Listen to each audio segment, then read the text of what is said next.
जितना भी अच्छा सोच कर निर्णय लेता हूँ मुझे उसका परिणाम प्रतिकूल नहीं प्राप्त।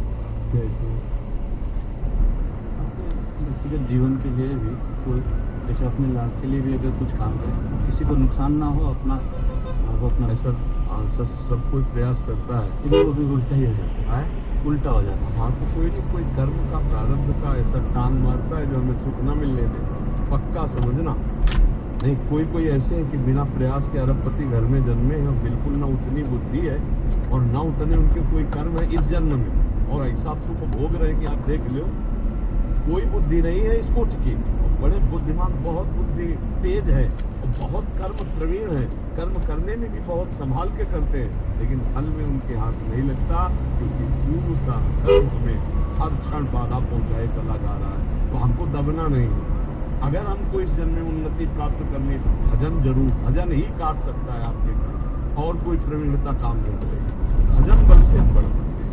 जो जिनको दिखाई देता है ना कि वो पाप कर्म कर रहे हैं, वो बढ़ रहे हैं, वो उनका पूर्व का पुण्य है और उनको बढ़ने दे, और जो अभी पाप कर्म कर रहे हैं और जब वो पुण्य क्षय होगा और पूर्व का पाप मिलेगा तो विध्वंस हो जाएंगे, पक्का समझ लो, वो आंख खोल के देख लो।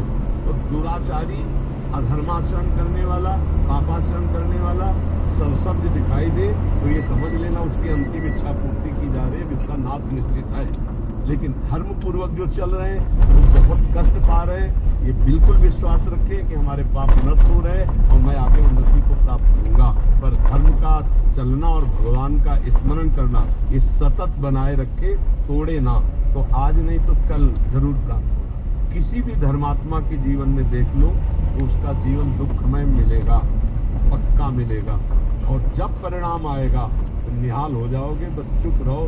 किसान भी फसल बोता तो 6 महीना लगता है, कि ऐसा नहीं कि गेहूं फेंक दिया दूसरे दिन वो 50 बोरा वहां से गेहूं ले आया, ऐसा नहीं है। वो जब 4-5 महीने सेवा करता है तब वो 50 बोरा, एक बोरा फेंका तो 50 बोरा वहां से लाता है। तो ये सत्कर्म, भगवान नाम जब, भले उन्नति आज हो रही लेकिन आपको शांति रहेगी, आपका चित्त प्रसन्न रहेगा और आप डिप्रेशन में नहीं जाएंगे, आगे आपकी उन्नति निश्चित होगी, ये विश्वास कर लीजिए, पक्का विश्वास कर लीजिए। जो धर्म से चलता है वो एक दिन उन्नति को प्राप्त होता है। जैसे सुदामा जी, तो एक दिन सुदामा पूरी बलि की नहीं था। एक दिन था कि घर में लौट के जब आते तो पत्नी पूछती कुछ लाए क्या, बोले कुछ नहीं। तो तुलसी दल जो भोग में अर्पित करती वही 3-4 हिस्सों में करके जब कई दिन हो गए तो उन्होंने कहा कि हम तो जी सकते हैं, आप जी सकते हैं, लेकिन ये बच्चे कैसे? वो श्री कृष्ण श्री कृष्ण श्री कृष्ण श्री कृष्ण कृष्ण करते रहते हो ऐसा। तो एक दिन भगवान ऐसे प्रसाद पा रहे थे, भोगारोग रहे थे, प्रथम कवर ही ऐसे करके ऐसे हो। रुक्मिणी जी ने कहा ये स्थिति आपकी तब होती जब कोई भक्त दुखी होता है। कौन भक्त दुखी? तो उनका मेरे एक मित्र हैं बचपन के, सुदामा जी, कई दिन हो गए आज उनके घर में भोजन नहीं। प्रभु आपका मित्र भोजन नहीं, आप इशारा करो त्रिभुवन की राज लक्ष्मी, क्योंकि महालक्ष्मी का अवतार है रुक्मिणी। बोले इशारा तो तब करे ना जब उसके अंदर इच्छा हो, उसके अंदर इच्छा ही नहीं। तो रुक्मिणी जी ने कहा प्रभु अब हम नहीं सह सकते, आप जाओ और इच्छा जागृत करो। तो उनका उसके हृदय में तो नहीं जागृत कर सकता। सुदामा इतना निष्काम भक्त है, उसके हृदय में इच्छा जागृत नहीं कर सकता, उनकी पत्नी के हृदय में इच्छा जागृत कर सकता। भगवान एक भिक्षुक के रूप में गए, कहा भिक्षाम दे। धर्म का ज्ञान रखने वाली सुदामा जी की पत्नी निकली और उन्होंने कहा मैं आपको भिक्षा नहीं दे सकती क्योंकि मेरे यहाँ एक संतान हुई है जिससे मैं अपवित्र हूँ। एक जनना सोच होता है, एक मरना सोच होता है। मेरे यहाँ जनना सोच है, मैं तुम्हें भिक्षा दूं। बोले मैं 10 दिन बाद आ जाऊंगा। बोले फिर भी नहीं दे पाऊंगा। क्यों? क्योंकि जो हमारी अपवित्रता वो दूर होने वाली नहीं। बोले ऐसा क्या? बोले स्पष्ट बताऊं, दरिद्रता रूपी संतान को हमने जन्म दिया है। दरिद्रता अर्थात मेरे पास कुछ नहीं कि मैं आपको दे दूं। तो बोले सुना है तुम्हारे पति द्वारिकाधीश के मित्र हैं, क्या तुम्हें पता नहीं है? कभी याद दिलाना, अगर एक बार द्वारिका चले गए तो निहाल हो जाएंगे। स्वयं भगवान से जब उनकी पत्नी आई उन्होंने कहा सुना है आपके मित्र श्री कृष्ण द्वारिकाधीश है? बोले हाँ। बोले आप जाओ ना, अगर वो आपकी ऐसी दशा देखेंगे ना तो कुछ न कुछ तो व्यवस्था करो। बोले कभी नहीं जाऊंगा, व्यवस्था के लिए मैं कभी नहीं जा सकता, उनका मिलने तो जा सकते हैं। बोले हम मिलने जा मित्र से मिले या गुरु से मिले जाके, या अपनी कन्या के यहाँ जाए तो कुछ न कुछ होना चाहिए।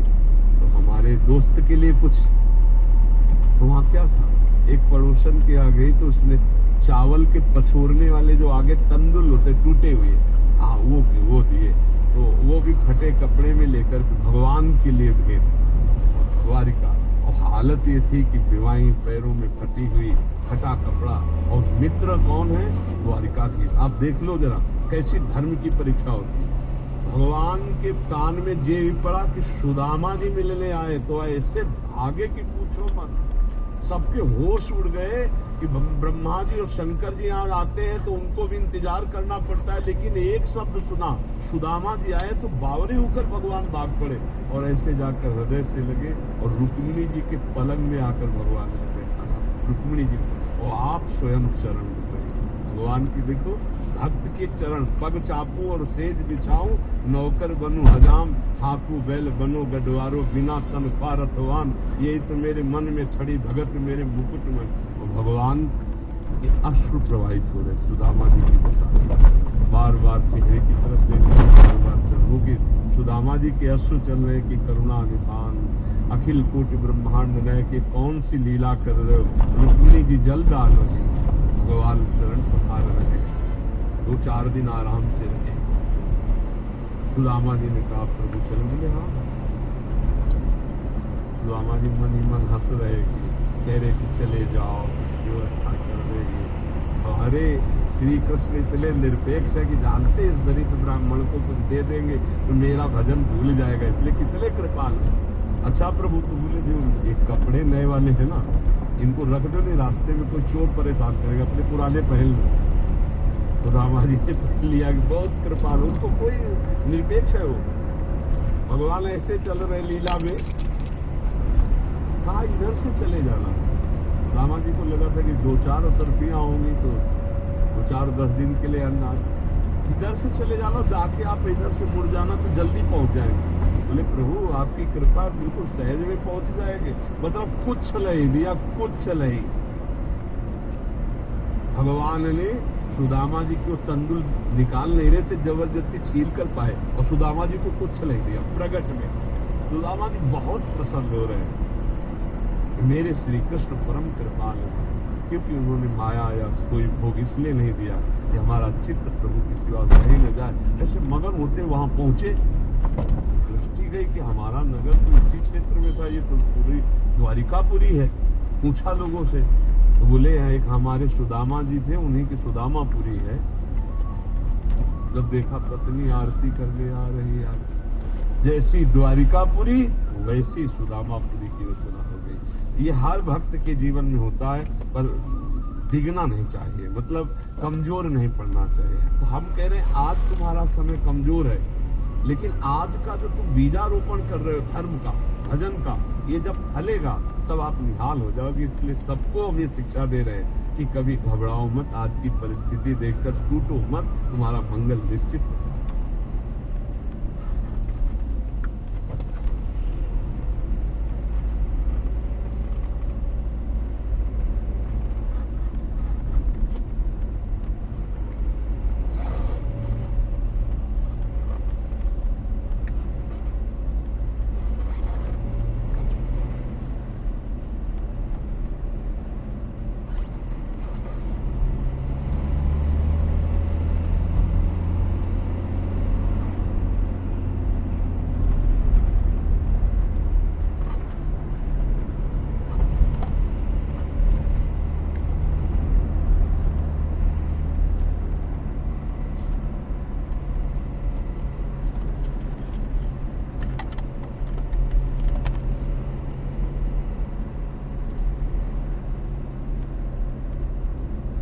ये जो हमारा जन्म हुआ ये भाग्य के अधीन नहीं है, ये नवीन भाग्य निर्माण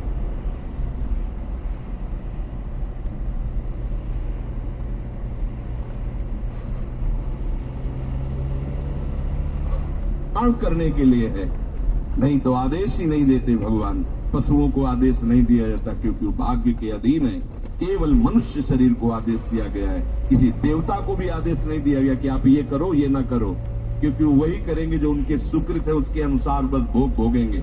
आगे कुछ नहीं कर सकते, नवीन कर्म नहीं कर सकते, न नारकीजी कर सकते हैं, न स्वर्ग के कर सकते हैं। सब अपने अपने परिणाम को केवल भोग रहे हैं। यहां परिणाम उपस्थित करने का अवसर है। आप जो चाहो अपना परिणाम कर सकते हो। आप चाहो नरक जाओ, चाहे स्वर्ग जाओ, चाहे नारायण बन जाओ, जो चाहो कर सकते हो। मनुष्य शरीर है तो ऐसा शास्त्र स्वाध्याय और पंडिताई ज्ञान किस काम का, जो भगवत प्राप्ति प्रारब्ध पे छोड़ दे।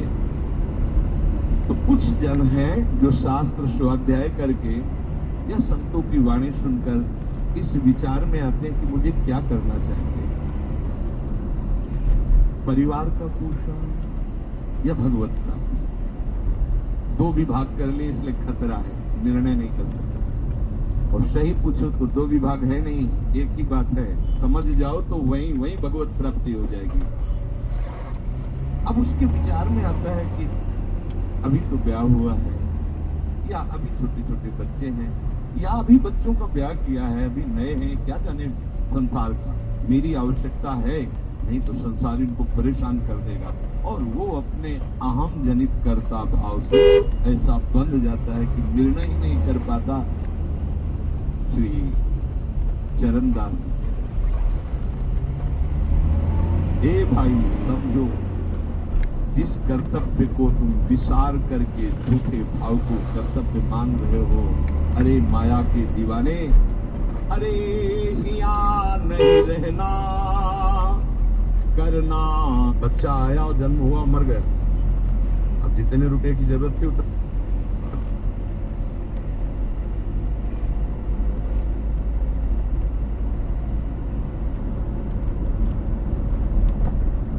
रुपया खर्चा करवा करके गया।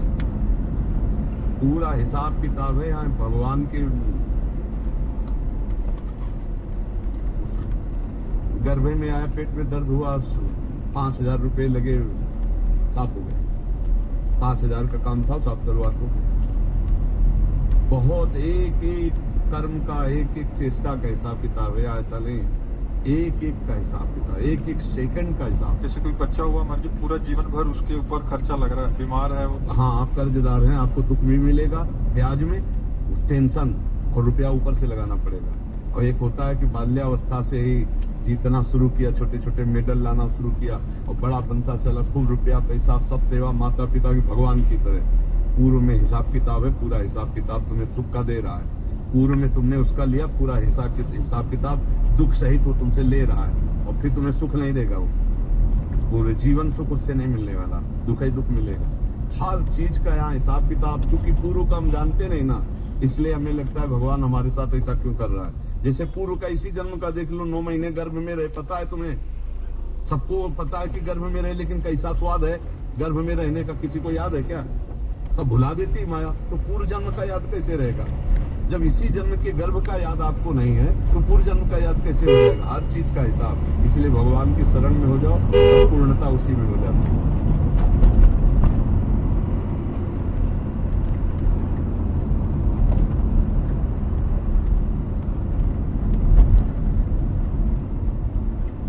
जैसे हम नाम जप करते हैं, भगवत चिंतन की चेष्टा करते हैं, तो बड़ी जोर से गंदगी आती है। ये सबका अनुभव है जो भजन करते हैं, बड़ी जोर से, जैसे कि दरिया में उफान आ गया हो। एक से गंदी, मतलब जो आपको भी लगेगा कि यार ऐसी बात कैसे हो सकती है। बिल्कुल घृणित, वो आराध्य देव पर घृणित भाव, वो अपने गुरुदेव पर घृणित भाव, वो कुछ भी डरना नहीं, तो समझना ये आपके हैं। तो आपको लगेगा कितना नीच हो, कितना गंदा हो, क्या कुछ नहीं, समझना।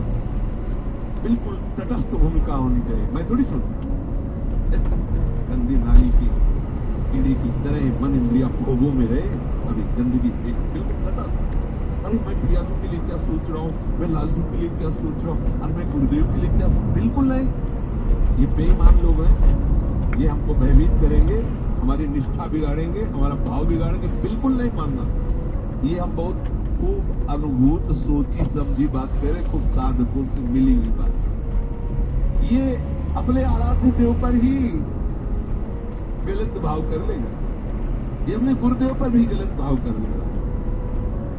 आपको डरना नहीं है, ये किसी भी तरह से आपको हटाना चाहता है। जहां आप भगवत चिंतन में लगे, आप भगवत चिंतन आपके हृदय में आए हुए या बसे हुए या पुराने संस्कार सब मिटाएगा। बिल्कुल आपको चिंता नहीं करनी। तो चलने दो नाम कीर्तन, नाम जप, मंत्र जप, वाणी चिंतन, चलने दो सेवा।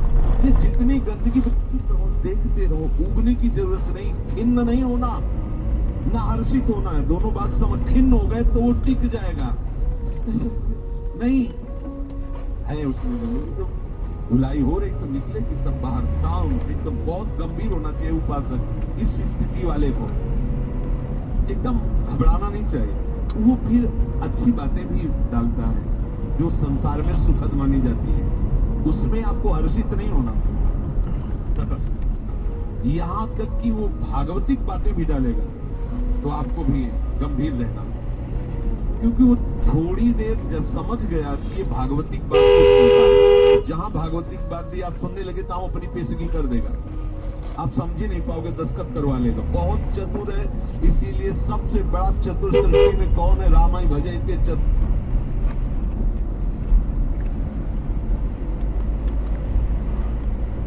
नर। भगवान, मुझे ये जानना है कि मुझे हर किसी में भगवान स्वरूप दिखाई देता है। आप में भी भगवान नजर आते हैं, चीटी में भी, हर जगह वही नजर आता है। वो डेली इस्तेमाल करता हूँ। जब भगवान नजर आता है तो प्रश्न कौन सा रह गया?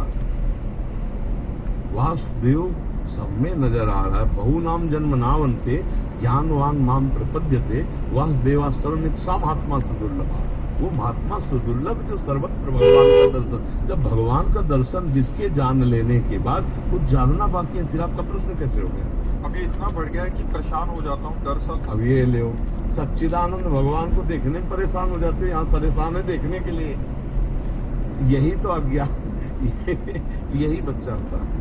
बिना गुरु की कृपा के, बिना सत्मार्ग में चले ये स्थिति थोड़ी आती है। अब तुम्हारी बुद्धि ने तुम्हें, एक पौंड्रक नाम का राजा था, भागवत में कथा पढ़ लेना, और उसको 4 उनके काशी मित्र आदि ने सिखा दिया कि तुम्हारा तो अवतार हुआ, तुम भगवान वासुदेव हो। तो लकड़ी की 2 भुजाएं लगवा करके सुदर्शन चक्र ऐसे बनवा करके वो इसी गर्भ में रहने लगा, और भगवान के पास खबर भिजवा दी कि तुम असली भगवान नहीं हो। फिर भगवान ने सुदर्शन से उसे काटा। तो कुछ ऐसा बुद्धि में भ्रम हो जाता है बच्चा।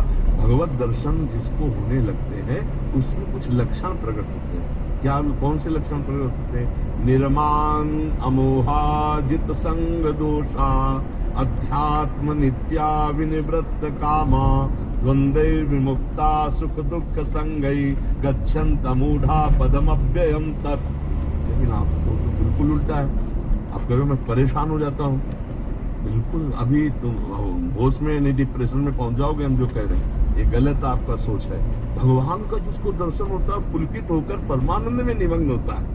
गदगद सुर नैना सजल, जिधर देखता है अपना चित्त देखो चित्त श्याम खड़े, कितना आनंद का विषय।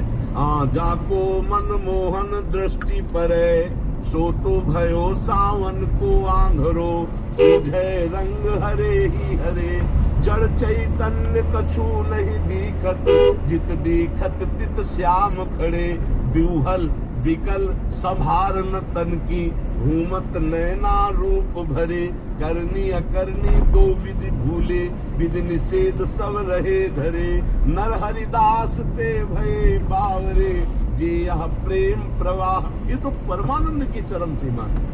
बोले बड़ी मुश्किल है, बड़े परेशानी, ये शब्द कैसे आ रहे हैं, प्रश्न कैसे आ रहा है? अभी गलत हो बच्चा, नाम जप करो। सब में भगवान की भावना करने से तो परमानंद की भावना आती है। समस्या क्या होती है? क्या समस्या है?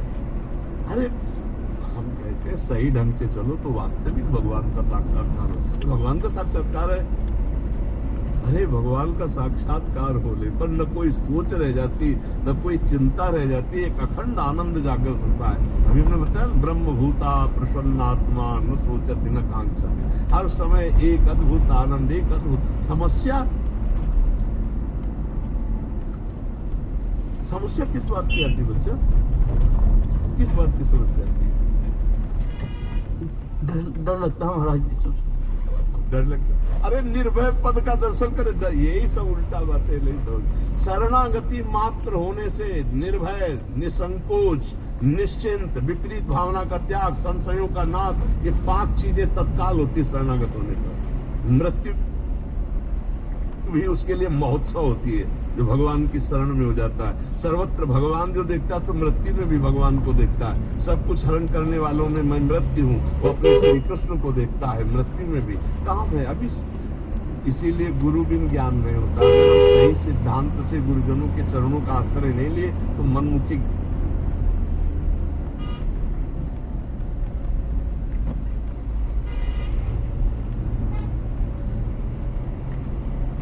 ज्ञान नहीं होता। डर, भगवत प्राप्ति में डर, अरे डर तो संसार के भोगों में, वहां तो अभय पद है, निर्भय पद है। सारी चिंताएं सो जाहि न चाहिए कवों कछु, तुम संग साध सने बसो निरंतर तासुर, सो राहुल निज के। ये डर कैसा? ये प्रश्न कहता, ये शोक कैसा? बच्चा भी नहीं। ठीक से चलो, नाम जप करो और शास्त्रों का स्वाध्याय करो और सत्संग सुनते रहो। धीरे धीरे तब परिपक्व, यद्यपि तुम सौभाग्यशाली हो। पहले हम तुम्हारी वृत्ति को सही लगाने के लिए डांट रहे, यद्यपि तुम सौभाग्यशाली हो। किसी भी बहाने से भगवान में चित्त को जोड़ना इस अवस्था में, नव यौवन में, ये बड़ी कृपा का है। क्योंकि इससे असद आचरणों से तो बचोगे ही और सद्भावनाएं बनेगी। पर सही ढंग से चलो। ये निर्भयता, ये निसंकोचता, ये निश्चिंतता, ये भगवान की शरणागति से जागृत होती। आप भयभीत हो, अभी आप में विपरीत भावना है, आप में संशय, तो आपकी शरणागति ही नहीं हो। देखो, मेडिकल स्टोर में सब दवाइयां रखी रहती है, बिना डॉक्टर के लोगे तो परेशान हो जाओगे। शास्त्र हमारे मेडिकल स्टोर है और सदगुरु वैद्य है। संत जब जो दवा लिख दे वो मेडिकल स्टोर से ले जाके तो तुम्हें काम। वही शास्त्र का सूत्र तभी हमारे अंदर जागृत होगा जब किसी संत से अपने चित्त को जोड़ देंगे। वास्तविक जो भगवत मार्ग के संत हैं तो उनकी कृपा प्रसाद से हर कदम सुखमय होने लगता है। डर तो कैसी बात है? जो हम 13 वर्ष के थे तब से घर से निकले तो भगवान के सहारे से आज तक इतनी अवस्था हो गई, डर शब्द से हमारा परिचय नहीं हुआ, परिचय नहीं हुआ। जहां तनिक भी संभावना हुई वही हमने देखा, अपने भगवान का प्रताप देखा है। डर किस बात का बच्चा? डर भी तो भगवान है। जब सर्वत्र भगवान है तो डर भी भगवान है, तो भगवान से भी डर कैसा? अपने भगवान से डर कैसा? बिल्कुल नहीं। एक अन्य श्रोता मन भी कह रहे हैं, वो कह रहे हैं कि मुझे राधा नाम में इतनी प्रीति हो गई कि मुझे सब में राधा रानी दिखने लगी है, लेकिन इसके बाद मुझे भगवत प्राप्ति हो जाएगी। ये बच्चे ऐसे हैं। अब कैसे सब बच्चे ही, ये भी बच्चा है, वो भी बच्चा है। राधा नाम में इतनी जल्दी इतनी प्रीति हो गई, सब में राधा रानी दिखाती हो। आप भगवत प्राप्ति चाहिए? आपने भी राधा रानी नहीं, तो भगवत प्राप्ति अभी किसको चाहिए? सब में राधा रानी दिख रही है, भगवत प्राप्ति नहीं है। हो जाएगा। संशय में रहते। हाँ देखो, फिर भी अब जैसे इसको बल दिया, ऐसे हम आपको कहते हैं आप बहुत सही चल रहे हो। सब में राधा रानी की भावना करो, नाम जप करो। अगर राधा रानी एक बार दिख गई ना, अभी तो आप ऐसे एक हमारी श्री जानते हो कितनी सुंदर है। अखिल कोटि ब्रह्मांड नायक मुनिमन मोहन, स्वमन मनमोहन, विश्वमन मोहन, उनकी एक झांकी में अपने आप को अधीन कर दिया। देखो माई सुंदरता और वैभव। जब अनंत ब्रह्मांड नायक उनके सामने हाथ जोड़े खड़े तो उनका अब ऐसे राधा रानी मिल गई। राधा रानी श्री जी का दर्शन, ब्रह्मेश्वरादि सुदुरू पदारविंद श्रीमत पराग परमाद्भुत वैभवाया सर्वार्थ सार रस वर्षि कृपा दृष्टि प्यारोडुम क्षमते ने अच्छे सुखादि नाम तो यह ध्यानगम। अरे नाम जप करो, नाम जप करो, चुप रहो, गुप्त हो जाओ, सब ठीक हो जाएगा। नाम जप करो, नाम ऐसा मुझे सब में श्री जी दिखते। बिल्कुल नहीं, ऐसी बातें मत करो। अभी ऐसी बातें मत करो। हम ये कह रहे, नहीं तो भक्ति मार्ग बाधित हो जाएगा, बाधित हो जाएगा, आपको भ्रम हो जाएगा। पीतल को कहीं सोना मत समझ लेना। जौहरी के सामने उस पीतल पीतल ही रहेगा, सोना सोना रहता है। भगवत प्राप्ति या भगवत दर्शन होने के स्थितियां होती हैं। ऐसे थोड़ी कैसे भगवत दर्शन हो गया और ऐसे सूखे मुंह बोल रहा है मुझे श्री जी मिल गई। स्थिति श्री जी के दर्शन के पहले आप स्थिति बदल जाएगी, आपकी स्थिति बदल जाएगी। पहले तुम नाम जप करो, पति सेवा करो, परिवार में भगवत भाव रखो। तुम्हें कोई कटु वचन कहे, तुम्हें कोई अपमान करे, तो तुम्हें दुख ना पहुंचे, धीरे धीरे आगे बढ़ो, तब श्री जी करुणा करेंगे और साक्षात्कार हो जाएगा। अब श्री जी दिखाई दे रहे हो, भगवत प्राप्ति अभी बकाया रह गई। यही सब प्रश्न बच्चों वाले होते। चलो भजन करो आगे जी।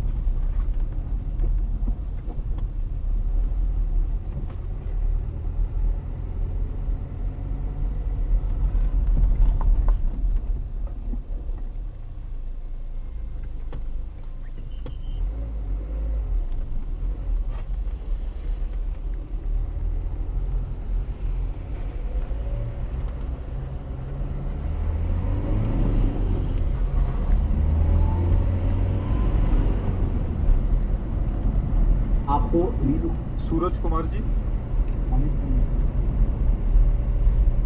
हरे कृष्णा महाराज जी, आपके चरणों में कोटि कोटि दंडवत प्रणाम। महाराज जी, मैं दुनिया का सबसे बड़ा पापी इंसान हूँ, सबसे बड़ा पाप किया हूँ मैं। अब ऐसा कभी नहीं करूंगा। मैं श्री जी को बोलता हूँ, बस मैं इतना बड़ा पाप किया हूँ कि मुझे माफी लायक भी नहीं हूँ। मैं 1 साल से जाप कर रहा हूँ प्रभु जी, पर भूल नहीं पा रहा। बार बार उसी बात की याद आती है। कभी कभी सोचता हूँ प्रभु जी कि मैं शरीर त्याग दूं, और सोचता हूँ कि एक दिन दुर्गति हो जाएगी। ये मूर्खता है। शरीर त्यागने की जरूरत नहीं है। शरीर राग त्यागने की जरूरत है। शरीर तो ये चाहोगे दूसरा नीच योनि मिल जाएगी, बख्शे थोड़ी जाओगे। तो शरीर राग त्याग दो तो महापुरुष हो जाओगे। कोई भी अपराध तुम्हें परास्त नहीं कर पाएगा। अगर हमारे पास आए हो, भगवान की कृपा से आए हो, तुम बात मान लो मेरी, तुम बिल्कुल चिंता मत करो। जो अपराध हुआ उसे भूल जाओ। हम कह रहे हैं ना, हमारी बात नहीं। जो तुम तिलक लगाए हो भगवान के दासत्व का, जो तुम्हें गुरु ने नाम दिया हो, नाम जप करो। और वो पाप जो पीछे जो भी हो गया, हम पूछना नहीं चाहते ना कभी बताना, आज से उसकी सत्ता ही खत्म। तुम उसकी चिंता मत करो। समझ रहे हो हमारी बात? खत्म। जैसे हो गया हमारा ऋण है तो जाओ हम देख लेंगे, तुम आगे चलो, व्यापार करो, पीछे का ऋण हम चुका देंगे। आज से तुम्हारे मन में इस बात का क्षोभ नहीं होना चाहिए मेरे से पाप हुआ है, खत्म। समझ रहे हो ना मेरी बात? अगर पकड़े रहे तो डबल दंड के भागी बनोगे, क्योंकि जब हम कह रहे तो फिर बात मान जाओ। आज से वो चैप्टर खत्म, आगे वो गलती मत करना। जो गुरु जी ने नाम दिया है, खूब श्रद्धा पूर्वक नाम जप करो। नाम जप करते हुए अगर कभी और चूकें हो जाती हैं तो क्यों चूक हुई उसको देखो, उसको संभालो। और जिसके लिए तुम साल भर से जल रहे हो, तुम उससे पाप, उसको भूल जाओ। बात माने? समझे हमारी बात? नहीं अभी वो तो अभी साफ साफ उत्तर बताओ। अगर पकड़े रहे तो मूर्खता है, और ये मूर्खता तुम्हें फिर आगे दंड भोगना पड़ेगा। कोशिश करते पर मुझे लेकिन नहीं मिल पाता। हम जब कह रहे तो उसे भूल जाओ। कोशिश कर, जैसे हम कहते जाओ यमुना स्नान करो, तो फिर पैरों में सामर्थ्य भी उतनी दी जाती है कि पैर। आज से जब कभी बात हो तो स्मरण करो कि हम किसी के पास गए थे और उन्होंने कहा भूल जाओ, मन अब तेरी बात नहीं माने, खत्म। समझ रहे हो ना? अगर बार बार ये मन है डिप्रेशन पहुंचा देगा। ये मन है, देखो आप ही बोल रहे हो कि हमें ऐसा लगता है शरीर छोड़ दो। ये कोई उपाय है? ये कोई उपाय है? पागल। बिल्कुल तुम, अगर तुम्हें संतों पे विश्वास है, तिलक लगाए हो भगवान के दासत्व से, तो आज से तुम निश्चिंत हो जाओ। अब जिसके लिए तुम शोक कर रहे हो, आगे चैप्टर, अगर कोई गलती होती है, कोई ऐसी, उस पर सोचो मेरे से गलती क्यों हो गई। गंदा संग है, भोजन गंदा है, गंदे लोगों का संग, क्या ये दोष है, उसको छोड़ो।